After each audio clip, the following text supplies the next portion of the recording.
जादुई सोने के फल वाला पेड़। ये कहानी सीता और गीता नाम की दो बहनों की है। सीता का स्वभाव जहाँ बहुत अच्छा था, वहीं गीता तेज तरार लड़की थी। घर चलाने के लिए सीता मछली पकड़ कर लाती थी और गीता उसे बाजार में बेचने जाती थी। इस तरह दोनों बहनें मिलकर अपना जीवन यापन कर रही थी। एक दिन गीता ने सीता से कहा, सीता, क्या आज तुम्हें मछली पकड़ने नहीं जाना है जो इतना आराम फरमा रही हो? जा रही हूँ बहन, बस थोड़ा सा सर में दर्द हो रहा था, इसलिए लेट गई। हाँ हाँ, काम करने की बात पर तुम्हारा हाथ पैर सब दुखने लगता है। सीता अपनी बहन गीता का कोई जवाब नहीं देती और चुपचाप मछली पकड़ने का जाल उठाकर मछली पकड़ने चली जाती है। वो अपना जाल नदी में बिछा देती है, लेकिन उसका जाल नदी के अंदर किसी चीज में फंस जाता है। ये क्या, जाल खींच क्यों नहीं रहा? कहीं कोई बहुत बड़ी मछली तो नहीं फंस गई? जोर से खींचती हूँ। सीता जाल को जोर से खींचती है। उसके ऐसा करते ही उसका जाल पूरी तरह से फट जाता है। हे भगवान, ये क्या हो गया? ये जाल तो पूरी तरह से फट गया। अब मैं मछली किससे पकड़ूंगी? मुझे कुछ न कुछ तो करना ही होगा, वरना गीता मुझे बहुत सुनाएगी। सीता सोच विचार करने के बाद कुछ लकड़ियाँ लाती है और उनसे मछली पकड़ने का एक कांटा बना लेती है और वापस मछली पकड़ने की कोशिश करने लगती है। सीता काफी समय तक कोशिश करती रहती है, लेकिन उसके कांटे में एक भी मछली नहीं फंस रही थी। वो बहुत मेहनत कर रही थी। इतनी मेहनत के बावजूद भी वो एक भी मछली नहीं पकड़ पाई। तभी वहाँ से एक औरत ढेर सारी मछली पकड़कर गुजर रही थी। उसने जब सीता को परेशान देखा तो कहा, क्या बात है सीता बिटिया, मछली पकड़ने का जाल कहाँ गया जो कांटा लगा कर बैठी हो? क्या कहूँ काकी, देखे ना, सुबह सुबह ही जाल फट गया। अरे बिटिया, तो नया जाल खरीद लो। कैसी बात कर रही हो काकी? आपको तो अच्छे से पता है हमारे हालात, खाने के पैसे तो ठीक से जुट नहीं पाते, नया जाल कहाँ से खरीदेंगे? लगता है आपने आज ढेर सारी मछली पकड़ी है। हाँ, आज मेरे हाथ बहुत सारी मछली लगी है। आज बाजार में मेरी अच्छी कमाई होगी। ठीक है बिटिया, अब मैं चलती हूँ। ऐसा कहकर वो औरत वहाँ से चली जाती है। दोपहर से शाम हो जाती है, लेकिन अभी तक सीता के हाथ एक भी मछली नहीं लगी थी। हे भगवान, आज एक भी मछली हाथ नहीं लगी। घर में खाने के लिए कुछ है भी नहीं, पता नहीं क्या होगा। लगता है आज मेरा दिन ही खराब है। एक काम करती हूँ, बाजार से उधारी में कुछ खरीद लेती हूँ, जिससे खाने का कुछ जुगाड़ तो हो ही जाएगा। ऐसा सोचकर सीता बाजार चली जाती है और एक सब्जी वाले के पास जाती है और उससे कहती है, भैया, थोड़ी सी सब्जियाँ उधार मिलेगी क्या? ना ना, मैं उधार सब्जी नहीं बेचता। अभी पैसे हैं तो खरीद कर ले जाओ, नहीं तो यहाँ से जाओ। दे दीजिए ना भैया, घर में खाने के लिए कुछ भी नहीं है, आपकी बड़ी मेहरबानी होगी। सीता की ये बात सुनकर सब्जी वाला अपने मन में सोचने लगता है, मेरी ये खराब सब्जियां तो कूड़ेदान में फिक जाएंगी और इसके कुछ पैसे भी नहीं मिलेंगे। एक काम करता हूँ, इस लड़की को यही उधार में दे देता हूँ। देर से ही सही, लेकिन सब्जियों के थोड़े पैसे तो आएंगे। ऐसा सोचकर सब्जी वाला सीता से कहता है, अच्छा ठीक है, तुम ये वाली सब्जियां ले जाओ, लेकिन जल्दी पैसे दे देना। हाँ हाँ भैया, जल्दी पैसे दे दूंगी। इतना कहकर सीता खराब सब्जियां लेकर घर चली जाती है और घर जाकर अपनी बहन से कहती है, गीता, ओ गीता बहन, देखो आज बनाने के लिए मैं सब्जियां ले आई। आ गई तुम? कौन कौन सी सब्जियां लेकर आई हो, जरा दिखाओ। ये लो। ये क्या, ये तो सारी खराब सब्जियां लेकर आई हो तुम। तुम्हें और कुछ नहीं मिला क्या? नहीं बहन, आज मेरे साथ बहुत बुरा हुआ। आज मैं एक भी मछली नहीं पकड़ पाई। वाह वाह वाह वाह, ये तो मुझे पता ही था कि तुम्हारे बस का कुछ नहीं है। तुम्हारे हाथ में कांटा क्यों है? जाल कहाँ गया? अब मैं तुम्हें अपनी बदनसीबी के बारे में क्या बताऊं बहन। सारा जाल फट गया। फिर मैंने कांटा बनाकर पूरे दिन मछली पकड़ने की कोशिश की, लेकिन एक भी मछली हाथ नहीं लगी। हे भगवान, अब क्या होगा? घर में खाने के लिए चावल भी नहीं है। बिल्कुल भी चावल नहीं है क्या? नहीं, मैंने सोचा था कि तुम मछलियाँ लेकर आओगी तो उन्हें बाजार में बेचकर जो पैसे मुझे मिलेंगे उनसे चावल खरीद लूंगी, लेकिन तुम तो मछलियाँ लाई ही नहीं। अब आज रात हम क्या खाएंगे? बहन तुम चिंता मत करो, ये सब्जियां है ना, इसी को पकाकर खा लेंगे। ये सब्जियां पूरी तरह से खराब हो गई हैं। अब क्या होगा बहन? और क्या होगा? कुछ नहीं होगा। तुम्हारे रहते कुछ हो ही नहीं सकता। तुम्हारे कुछ करने की औकात नहीं है। 4 मछलियाँ पकड़ने का काम है, वो भी तुमसे नहीं होता। माँ बाबा के मरने के बाद कितनी बड़ी बड़ी बातें करती थी, अपनी छोटी बहन को ऐसे रखूंगी वैसे रखूंगी, और अब पेट भर खाना भी नहीं खिला पाती हो। ऐसा नहीं है बहन, जाल खराब हो गया इसलिए, वरना मैं ढेर सारी मछली पकड़ लेती। अच्छा जी, तुमने जरूर जानबूझकर जाल खराब किया होगा ताकि तुम्हें मछली पकड़ना ना पड़े। ऐसा नहीं है बहन, तुम गलत समझ रही हो। चुप करो, कल अगर मछलियाँ नहीं पकड़ी तो इस घर में आने की जरूरत नहीं है, समझी? सीता अपनी बहन का कोई जवाब नहीं देती और दुखी होकर वहाँ से चली जाती है। सीता को अपनी बहन की बातों का बहुत बुरा लगता है। अगली सुबह कांटा लेकर सीता फिर से मछली पकड़ने के लिए निकलती है। आज कुछ भी करके मुझे मछली पकड़नी ही होगी। मेरी किस्मत में बहुत दुख है, लेकिन मुझे अपने इस कांटे पर भरोसा है। हे ऊपर वाले, आपके भरोसे पर ही मैं जिंदा हूँ। आज मुझे खाली हाथ ना जाना पड़े। उसके बाद सीता मछली पकड़ने की कोशिश करने लगती है। बहुत जद्दोजहद के बाद सीता के कांटे में एक बड़ी सी मछली फंस जाती है, जिसे देखकर सीता बहुत खुश होती है। अरे वाह, इतनी बड़ी मछली! चलो आज के खाने का जुगाड़ तो हो जाएगा। गीता भी बहुत खुश होगी। सीता खुद से ऐसा बोल ही रही थी कि तभी वहाँ एक बूढ़ी औरत आती है और कहती है, बेटी, बहुत दिन से भूखी हूँ। आज खाना नहीं मिला तो मर जाऊंगी। ये मछली मुझे दे दो बेटी, भगवान तेरा भला करेगा। भगवान मेरा भला कहाँ कर रहा है दादी माँ? इतनी मुश्किल से 2 दिन बाद एक मछली हाथ आई है, वो भी आप मांग रही हो। दया कर बेटी, दे दे, नहीं तो मैं मर जाऊंगी। बूढ़ी औरत की आंखों में आंसू आ जाते हैं। ये देखकर सीता से रहा नहीं जाता और वो बूढ़ी अम्मा को मछली दे देती है। आप ये मछली रख लीजिए दादी माँ, लेकिन प्लीज मेरे सामने रोइए मत। मेरा क्या है, कुछ न कुछ हो ही जाएगा। तुम बहुत अच्छी है बेटी, मेरी तरफ से ये पौधा अपने पास रख ले। समय आने पर तुझे इससे बहुत फायदा होगा। सीता बुढ़िया औरत को मछली देकर उससे वो छोटा सा पौधा लेकर घर आ जाती है। गीता सीता को खाली हाथ आता देखकर गुस्से में कहती है, आज भी खाली हाथ आ गई? आज भी तुमने एक भी मछली नहीं पकड़ी? ऐसे कैसे चलेगा? पकड़ी थी बहन, आज मैंने एक बहुत बड़ी मछली पकड़ी थी। तो कहाँ गई मछली? फिर सीता गीता को सारी बात बताती है। सारी बात जानकर गीता को बहुत गुस्सा आता है और वो कहती है, बहुत दानी बन रही हो ना तुम। घर में खाने को खाना नहीं है और तुम लोगों को दान दे रही हो। अगर तुम मेरे साथ रही तो तुम्हारे साथ साथ मैं भी भूख से मर जाऊंगी। मुझे तुम्हारे साथ नहीं रहना, इस घर से निकल जाओ। गीता धक्के मारकर सीता को घर से बाहर निकाल देती है। गांव के एक कोने में सीता झोपड़ी बनाकर रहने लगती है और अपनी झोपड़ी के आगे बूढ़ी अम्मा का दिया हुआ पौधा लगा देती है। लेकिन सीता के पास खाने के लिए कुछ नहीं था। वो बेबस होकर पौधे को देखने लगती है। तभी देखते ही देखते पौधा बड़ा हो जाता है और उसमें सोने के ढेर सारे फल लग जाते हैं। ये देखकर सीता की आंखें चमक उठती है। अरे वाह, इस पौधे में तो सोने के फल लग गई। इसका मतलब बूढ़ी औरत के रूप में भगवान मेरी मदद करने आई थी। भगवान आपकी जय हो।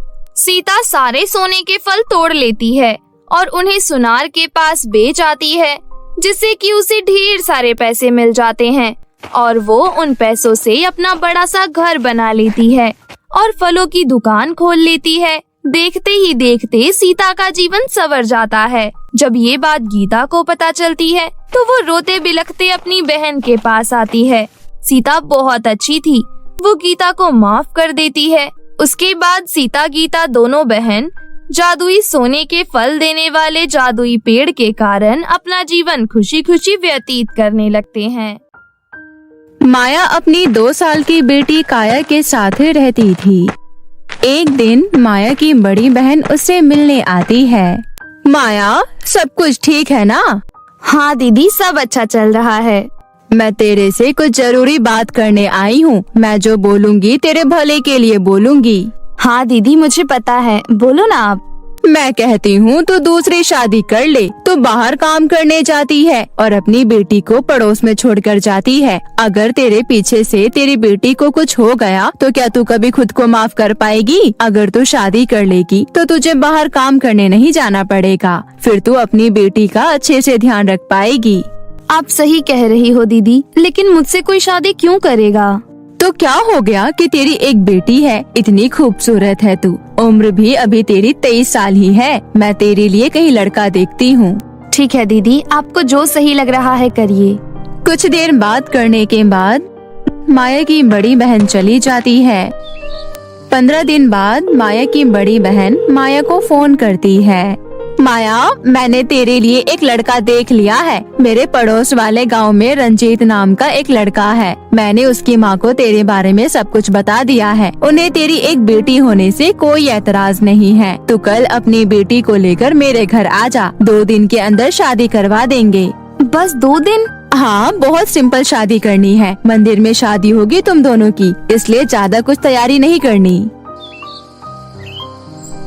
अगले दिन माया अपनी बेटी को लेकर अपनी बड़ी बहन के घर जाती है। 2 दिन के अंदर माया और रंजीत की शादी हो जाती है। माया अपनी बेटी को लेकर रंजीत के घर जाती है। दरअसल रंजीत की भी पहली पत्नी की मौत सड़क दुर्घटना में हो गई थी। उसके आर्थिक स्थिति भी कुछ ज्यादा अच्छी नहीं थी, इसलिए उसके घर वाले माया से शादी करने के लिए मान जाते हैं। रंजीत रोज बाहर काम करने जाता था और माया घर की देखभाल करती थी। शादी के 2 साल बाद माया को एक लड़का होता है जिसका नाम ईशान रखा जाता है। इसी तरह सब कुछ अच्छे से चल रहा था और ऐसे ही कई साल बीत जाते हैं। माया की बेटी काया 10 साल की हो जाती है। एक दिन रंजीत की चाची उससे मिलने आती है। रंजीत, तेरी बीवी कहाँ है? चाची, ईशान रो रहा था, इसलिए उसे कमरे में लेकर सुलाने गई होगी। रंजीत, मैंने सुना है तेरी एक बेटी भी है। हाँ चाची, माया की पहले से एक बेटी थी। अच्छा, इसे घर के काम आते हैं कि नहीं? अभी तो 10 साल की है, थोड़ा बहुत तो अपनी माँ की मदद कर देती है। अभी काम कहाँ से करना आएगा? अरे, उसे बिठा कर मत रखा कर, उसे भी काम करना आना चाहिए। तभी माया वहाँ पर आ जाती है। आ गई बहू, इस बार मैं यहाँ पर 15 दिन रुक कर जाऊंगी। आपका जितना दिन रुकने का मन करे आप रुको, ये आपका ही तो घर है चाची। आप थोड़ा आराम करिए, मैं खाना बनाने जा रही हूँ। इतना बोलकर माया किचन में खाना बनाने चली जाती है। उसके बाद चाची कुछ देर तक आराम करती है। कुछ देर बाद माया का सारा खाना बनकर तैयार हो जाता है और वो चाची जी के पास आती है। चाची जी, खाना बनकर तैयार हो गया है, मैं खाना लगा देती हूँ। हाँ ठीक है, वैसे भी मुझे बहुत जोरों से भूख लगी है। उसके बाद माया टेबल पर सबके लिए खाना लगा देती है। रंजीत जल्दी से खाना खाकर अपने काम पर चला जाता है। थोड़ी देर बाद चाची और माया भी खाना खा लेती हैं। तभी माया अपनी बेटी से कहती है, काया, कुछ प्लेट रखे हुए हैं यहाँ पर, जरा उठाकर किचन में रख दो। माया के कहने पर काया टेबल से बर्तन उठाकर किचन में रख देती है। रंजीत की चाची काया पर नजर रखना शुरू कर देती है। अगले दिन माया बाजार से सब्जियां लेने चली जाती है। काया बैठकर पढ़ाई कर रही थी। पढ़ाई क्यों कर रही है? घर के काम कर। लेकिन घर का काम तो मम्मी करती है।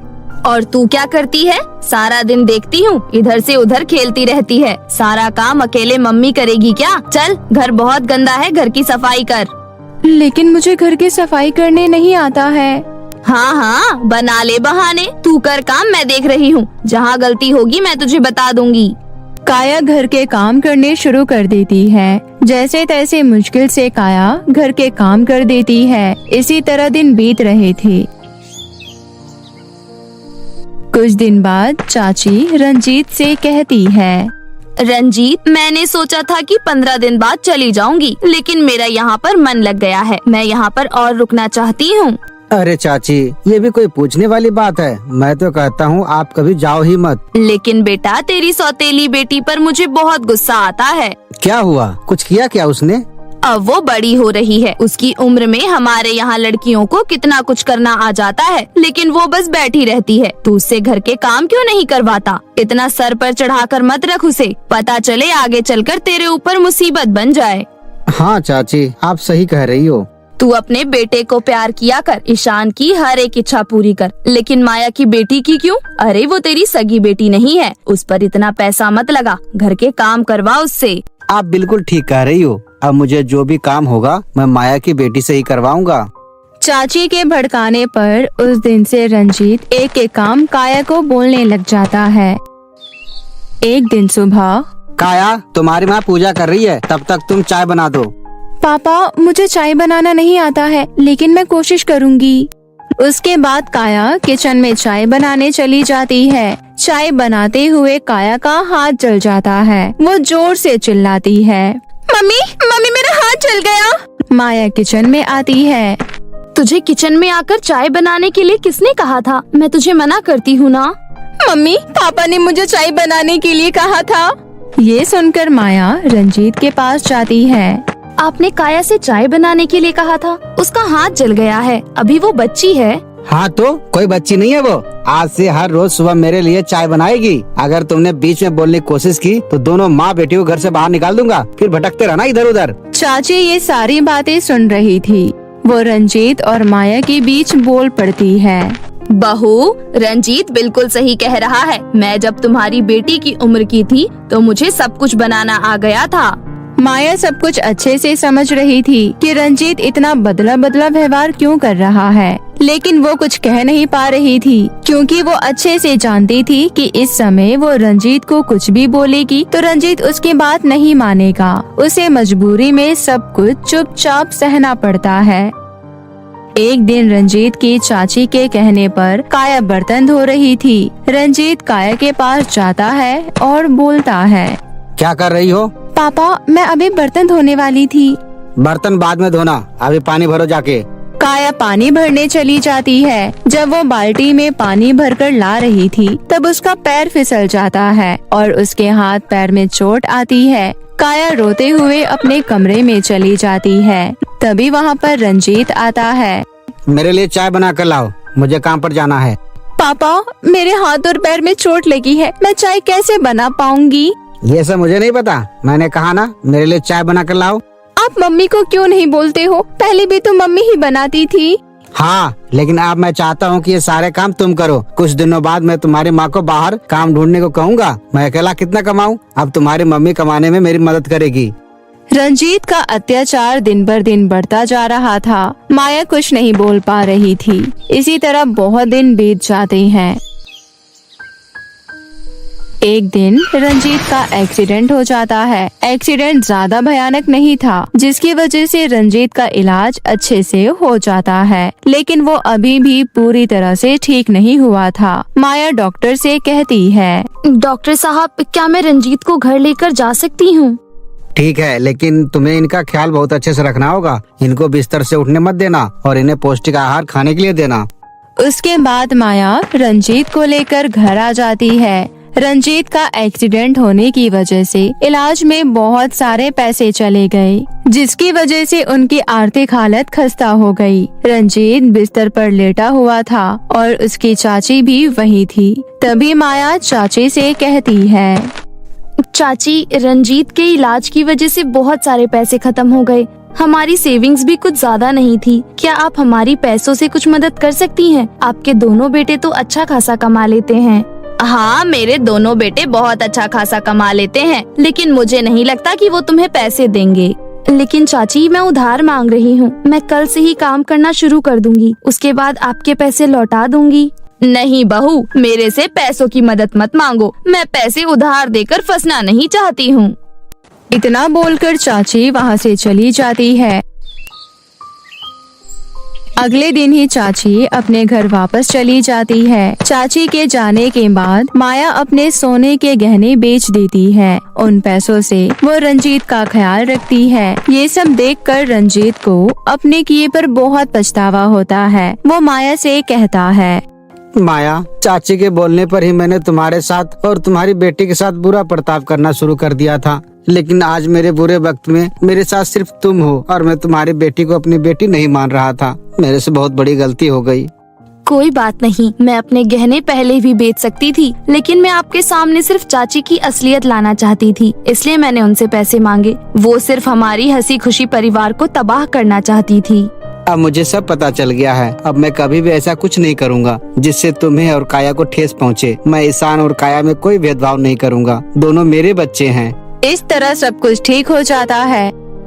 और माया अपने परिवार के साथ हंसी खुशी जीवन व्यतीत करने लगती है।